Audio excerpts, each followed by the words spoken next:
미국 국무부가 북한 정권에 대한 제재 효과를 거론하면서 북한 주민의 인권 개선에도 도움이 된다고 밝혔습니다. 주로 비핵화 압박 수단으로 언급하던 제재를 북한 정권의 인권 탄압에도 적극 적용하겠다는 바이든 행정부의 의지로 풀이됩니다. 조상진 기자가 먼저 보도합니다.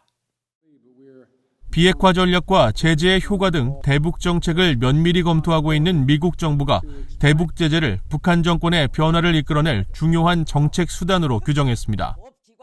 국무부 대변인실 관계자는 15일 VOA에 제재는 북한이 행동을 바꾸고 폐쇄된 국가의 인권 상황을 개선하도록 압박을 가하는 데 효과적인 수단이라고 밝혔습니다. 국무부의 이 같은 입장은 대북 제재의 효과가 북한의 제재 회피 활동에 따라 반감되고 있다는 일각의 주장에 대해 논평하면서 나왔습니다. 특히 북한의 무기 시험 의지를 꺾고 비핵화를 유도하기 위한 수단으로 주로 거론되던 대북 제재를 북한의 인권 개선에도 도움이 되는 조치로 평가해 주목됩니다. 대북 정책을 구체화하기도 전에 인권을 중심에 두겠다고 공언했던 바이든 행정부가 지난 2년간 묵혀뒀던 인권 침해에 대한 제재 카드를 다시 꺼내들며 강경 노선을 예고한 것으로 풀이됩니다.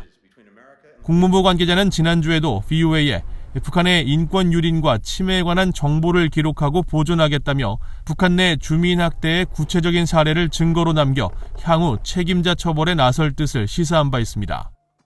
미국은 앞서 오바마 행정부 당시인 지난 2016년 7월 김정은 북한 국무위원장을 비롯한 개인 15명과 기관 8곳을 인권 관련 제재 대상에 올린 바 있습니다.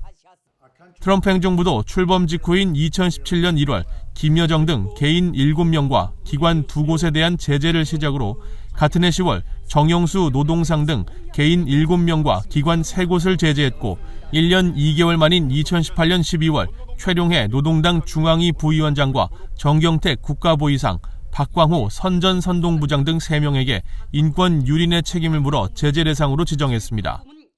한편 국무부는 북한이 오는 2027년까지 핵무기를 최대 242개까지 보유할 수 있다는 미국과 한국 전문가들의 최근 분석과 관련해 북한의 불법적인 핵과 탄도미사일 프로그램 그리고 첨단 기술 확산 의지는 국제 평화와 안보를 심각하게 위협하고 국제 비확산 체제를 약화시킨다면서 미국은 이를 다루기 위해 동맹, 파트너들과 긴밀히 협조해 효력 있는 접근법을 채택할 것이라고 강조했습니다.